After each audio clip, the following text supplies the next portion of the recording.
In today's world, many chase intelligence. They admire talent. They idolize those born with an advantage.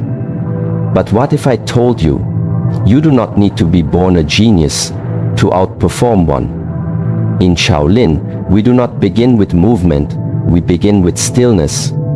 In a world constantly racing ahead, where speed is glorified and busyness is worn like a badge of honor, most people believe that the key to unlocking the full power of the mind lies in doing more, in thinking faster, in multitasking every waking hour of the day, yet the truth could not be further from this illusion.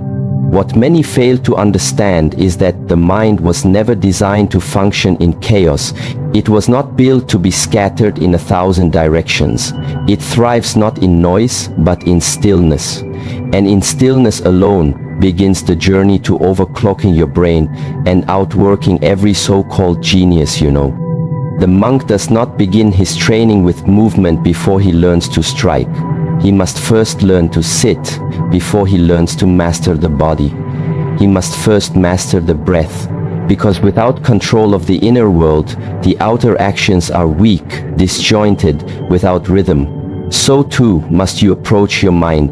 If you truly seek to push it beyond its natural limits, you must begin not by forcing more upon it, but by withdrawing from the noise that dulls its blade. You see, what the modern world calls productivity is often just panic in disguise. People rushing from task to task, bouncing between screens, absorbing opinions, consuming information, but never processing it, never owning it. Their minds is constantly moving but not progressing, like a wild horse with no reins, directionless and drained, and yet they wonder why focus evades them, why their creativity dies, why their memory falters. It is because they are attempting to run faster on a broken leg. Their foundation is cracked from neglect. The first act in sharpening the mind is to become still. And in this stillness, you do not escape the mind, you confront it. And this is why so many resist it, because to sit in silence is to face everything you have been avoiding. The unfinished thoughts, the buried fears, the chaos of undisciplined thinking. But in that confrontation lies power.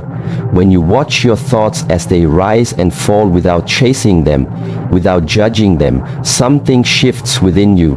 The observer awakens. And in that awakening, control begins. Stillness is not emptiness. Stillness is clarity. It is presence. And presence is the only place where real intelligence operates.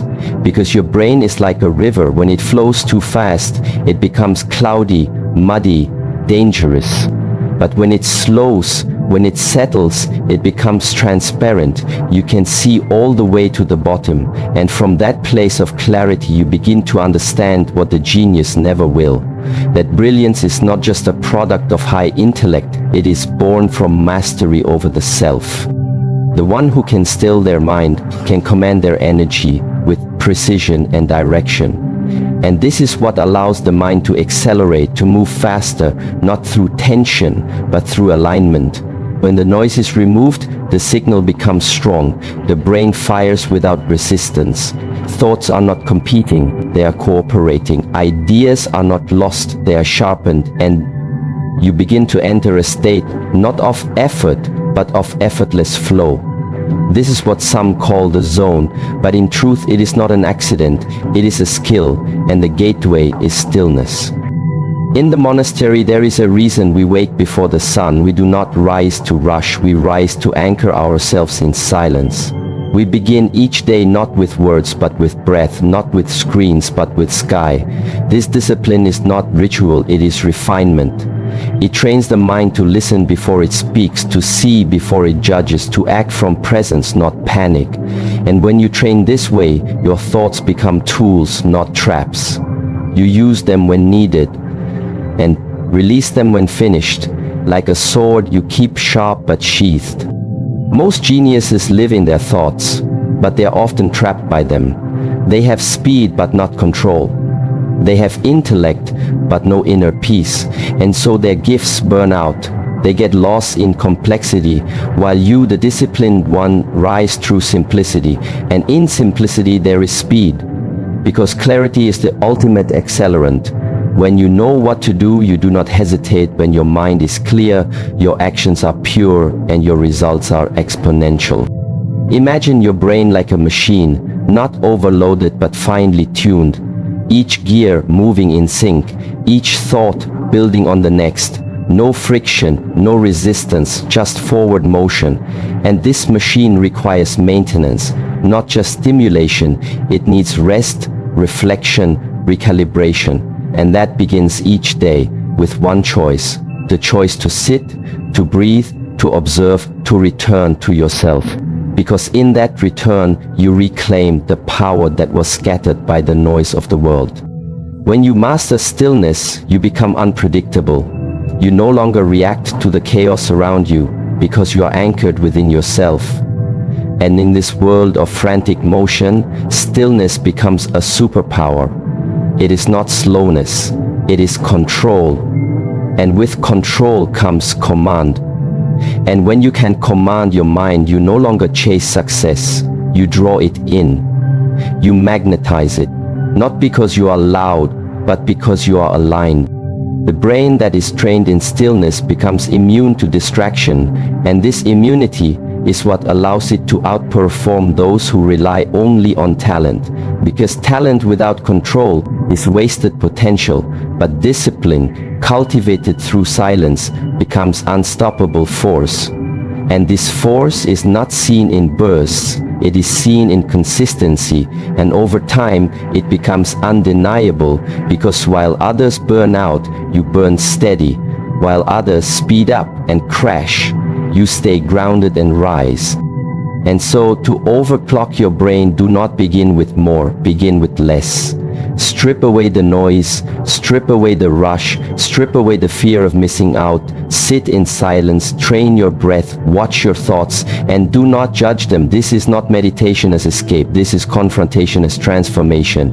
And the more you return to this state, the more your mind adapts. It stops fighting, it starts flowing, and that flow becomes your default, not just in practice but in life. The genius may impress, but the disciplined one transforms. The genius may start fast, but the disciplined one finishes strong. Because stillness builds focus, and focus is the real speed. It is the kind of speed that sees what others miss, that acts where others hesitate, that creates while others consume. And in this creation you become more than gifted, you become powerful, not by accident, not by birth, but by practice. This is where the journey begins, not with action, but with awareness. Because before you can move the world, you must first learn to sit still within it. And only then will your mind become a tool that cuts through every obstacle without force. Only precision, only flow, only truth. Begin with breath, and you will begin to build the mind that outworks the world. The difference between the one who dreams and the one who builds is not intelligence, it is discipline. The world does not suffer from a lack of talent. It suffers from a lack of commitment. From people who start but never finish. From those who speak of potential but never turn it into practice. And while others wait for motivation to arrive, the disciplined one is already moving. Already doing, already transforming. And this is how you build an internal engine that never runs out. An engine that is not powered by inspiration, but by habit. Discipline is not something you are born with, it is something you train like a muscle. And just like the body, the mind grows strong through repetition, through resistance, through choosing what is difficult over what is easy. The genius may find shortcuts, but the disciplined man builds roads. And while shortcuts fade, roads last. And so to overclock the brain, you must not look for ways around effort. You must lean into it again and again, until effort becomes your nature, until challenge becomes your home. The truth is simple. The mind will follow where the body leads. And if the body is trained in structure, the mind will learn structure. If the body moves with consistency, the mind will fire with consistency, and soon there is no hesitation between decision and action, no gap between idea and execution. Your thoughts become sharper because they are no longer delayed by laziness or doubt. They are backed by motion, and motion is the proof of mastery. In the monastery, our life is rhythm. Our breath is rhythm, our movement is rhythm, and in this rhythm we find strength, because the mind is chaotic by default. It wanders, it resists, it seeks distraction, but discipline creates a container, a form, a path, and once you give the mind a clear path, it stops fighting it, starts flowing. This is not force, it is structure, and structure is not a prison, it is a channel through which power flows. Most people think freedom is doing what they want, when they want. They do not see that real freedom is doing what is necessary, regardless of how you feel, because feelings change, they rise and fall like waves, but discipline is the boat that carries you across that storm. It does not argue with emotion, it does not wait for the perfect mood, it simply acts. And by acting again and again, it builds an engine inside you, a power that is untouched by circumstance.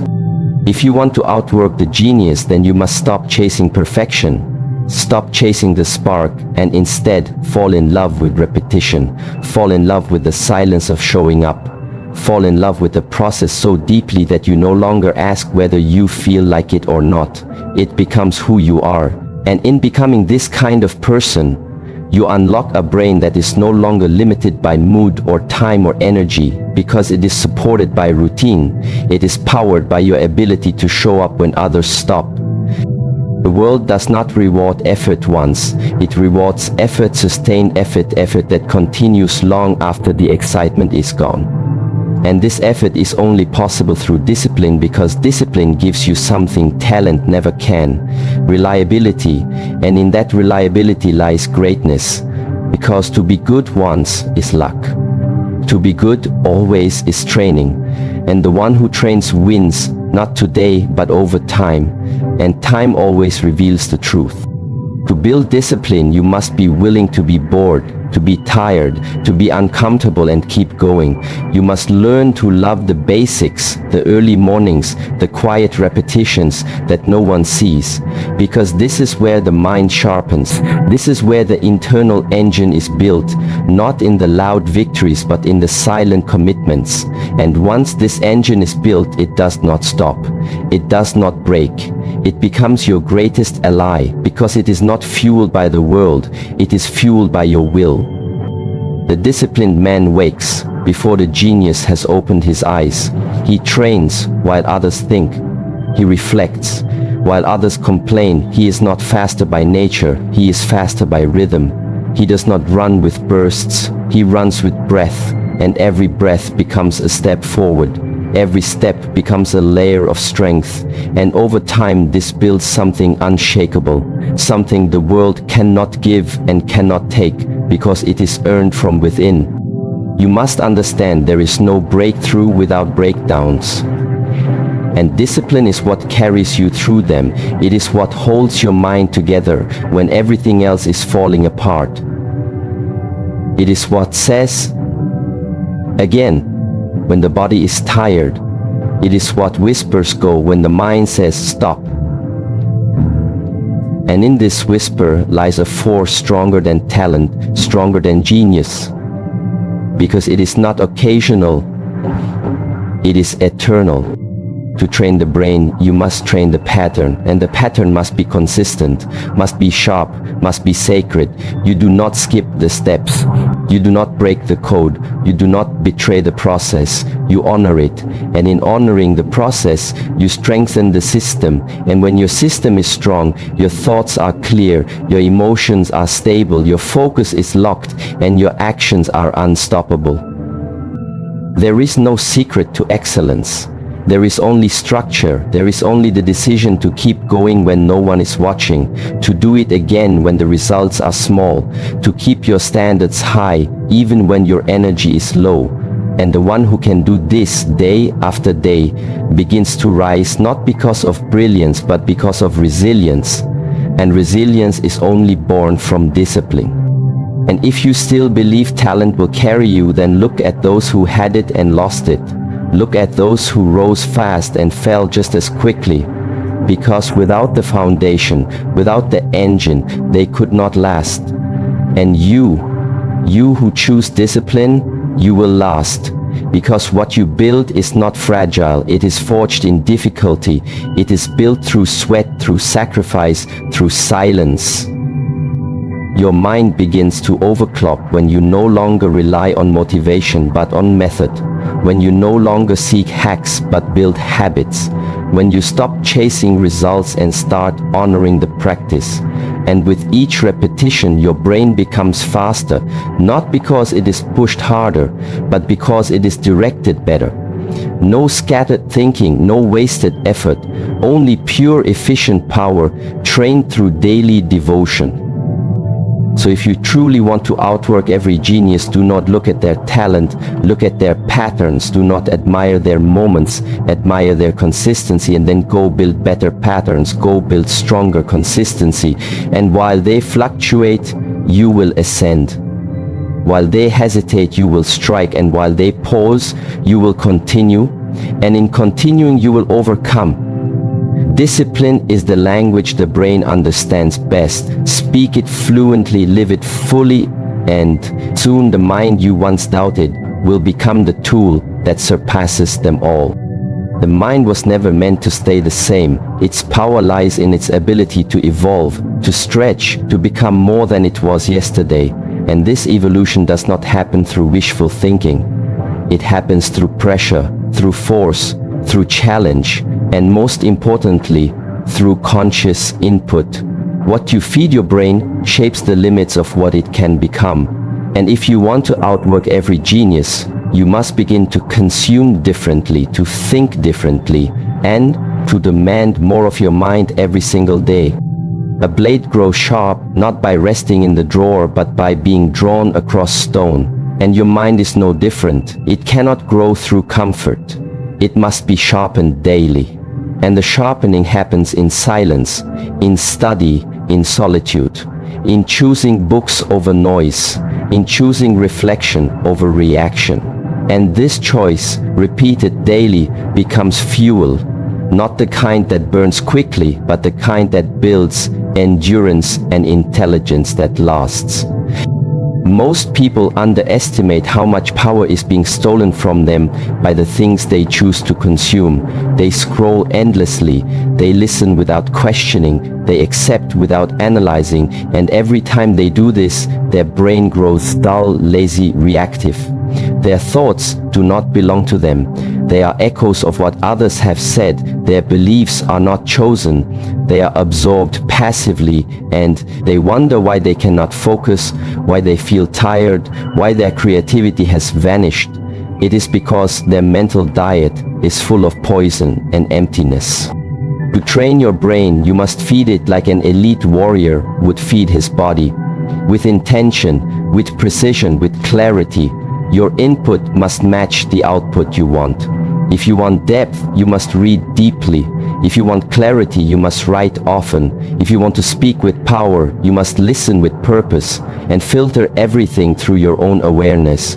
Do not accept what the world throws at you. Select what serves your growth and reject the rest, not with hate, but with discipline. There is nothing passive about intelligence. It is active.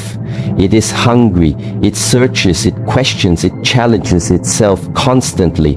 And this kind of mind is rare because it is not natural.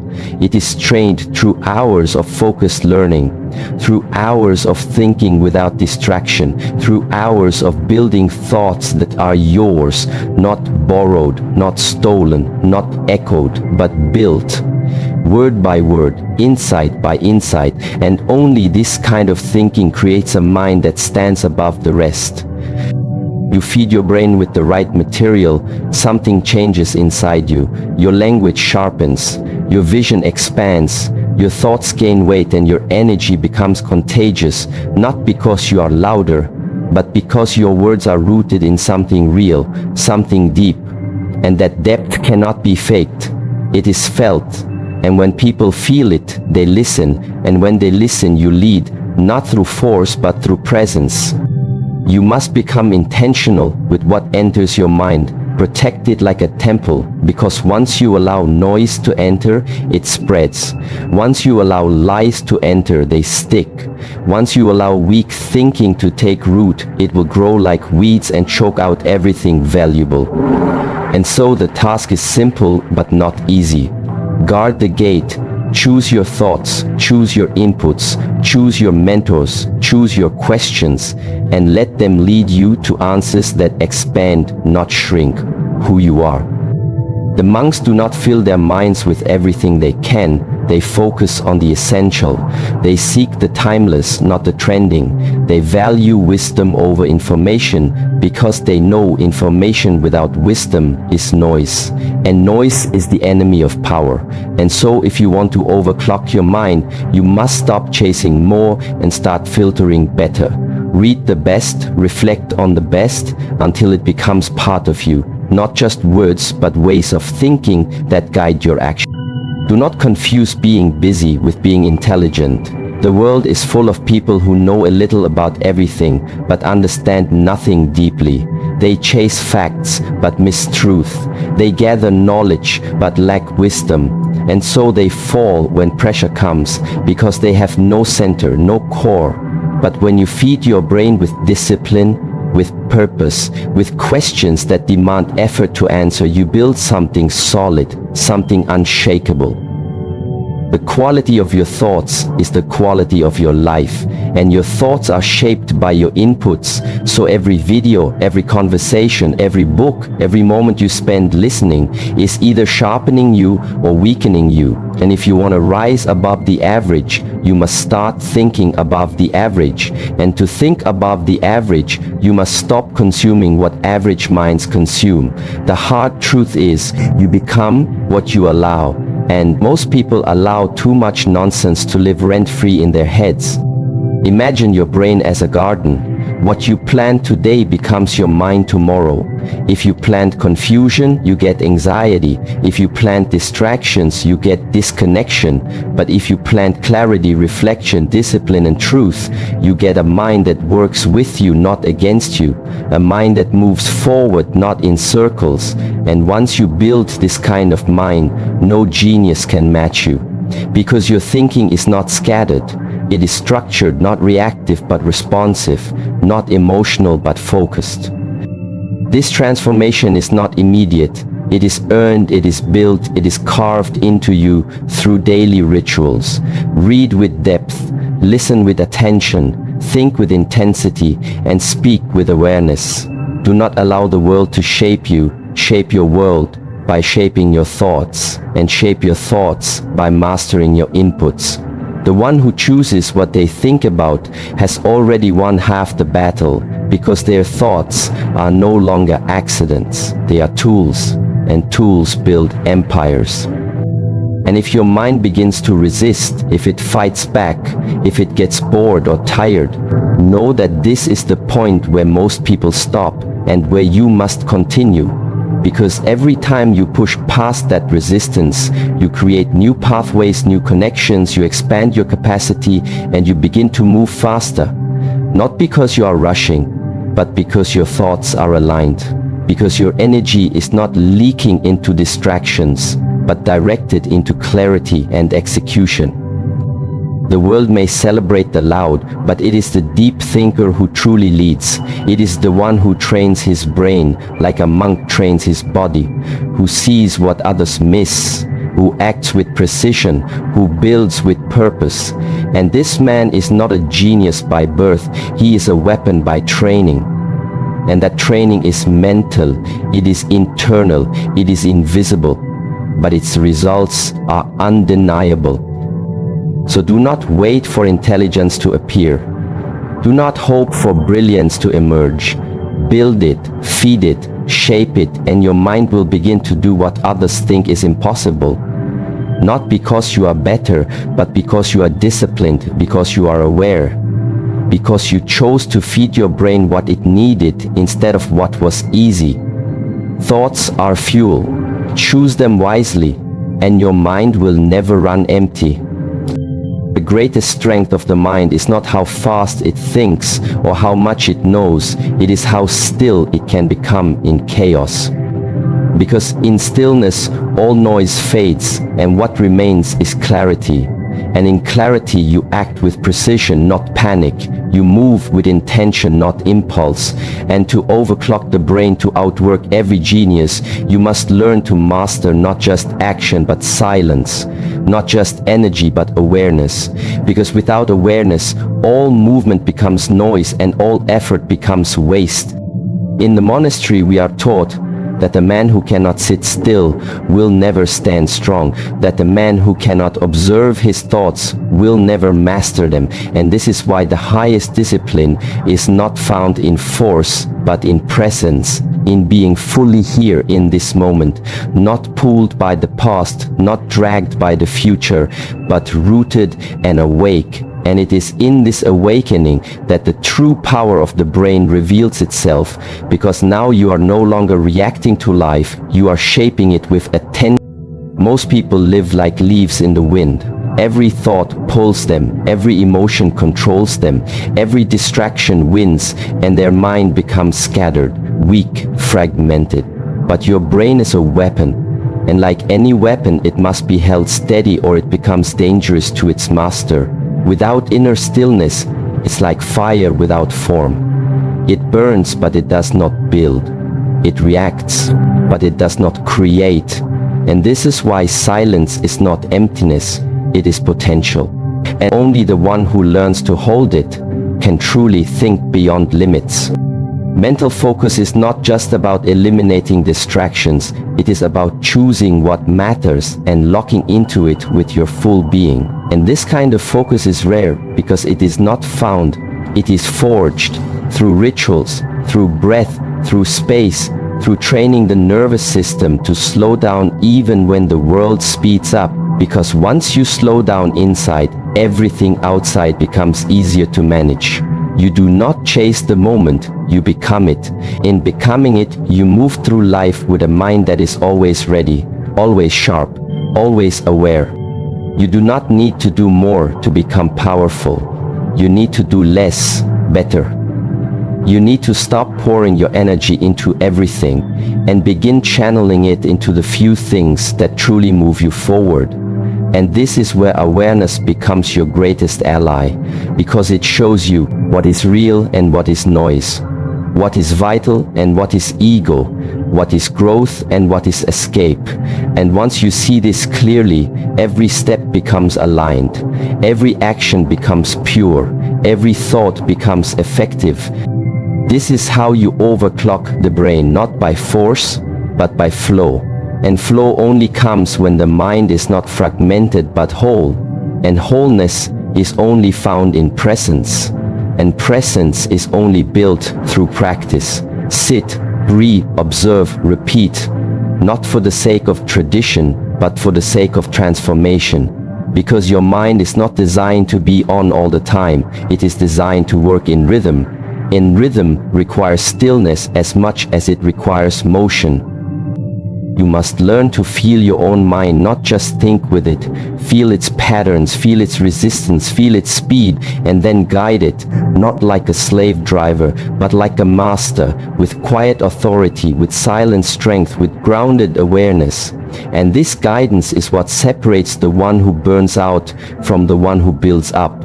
It is what separates the genius who flashes from the disciplined one who lasts. And if you want to outwork them, you must outlast them. And to outlast them, you must train your mind to rest, not through escape, but through clarity. The difference between mindless rest and mindful stillness is the difference between sleep and meditation. One is passive, the other is active. One is escape, the other is engagement. And your brain does not need to escape, it needs to be led, it needs to be centered. And once you learn to do this, you will discover that focus is not something you find, it is something you return to. And the more you return to it, the stronger it becomes, until it becomes your default, until chaos no longer touches you. All progress begins with awareness, and all mastery begins with repetition, and the repetition of returning to stillness is what sharpens your edge.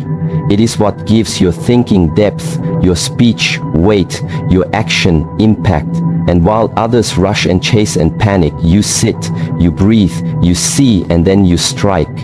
And the strike is perfect, not because you were faster, but because you were present. And presence is always faster than speed because it wastes nothing.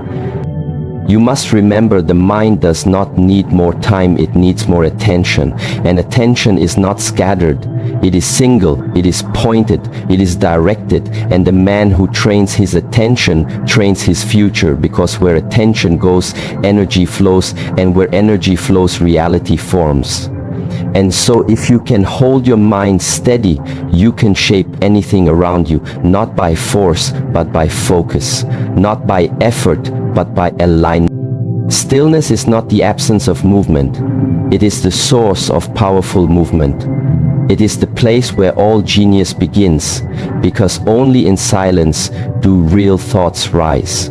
Only in calm can real strength grow.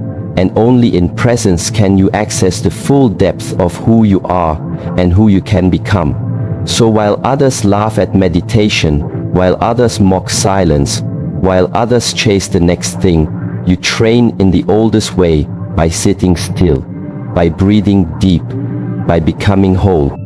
This is how you overclock the brain, not with noise but with mastery, not with endless input but with clear intention, not with scattered thinking but with refined awareness, because the genius may move quickly but the aware man moves. Truly, and truth always outlasts speed, always outshines noise, always breaks through. And that breakthrough begins inside, not outside. When you reach this level of awareness, your entire system changes. Your emotions follow your breath, your thoughts follow your vision, your energy follows your will, and now everything you do is aligned, not forced, not random, not accidental, but deliberate. And this is what makes you unstoppable. Not because you do more, but because you do what matters, and only what matters. The genius may impress the crowd, but you will reshape yourself. And in reshaping yourself, you will build a mind that is beyond comparison, because it is not fueled by fear or ego, but by presence, by simplicity, by purpose. And this kind of mind cannot be copied, cannot be shaken, cannot be matched. True strength is silent focus. Practice daily until it becomes who you are. So I ask you now, will you chase shortcuts or will you build strength? Will you worship talent or will you train discipline? Will you scatter your energy or will you guard your mind?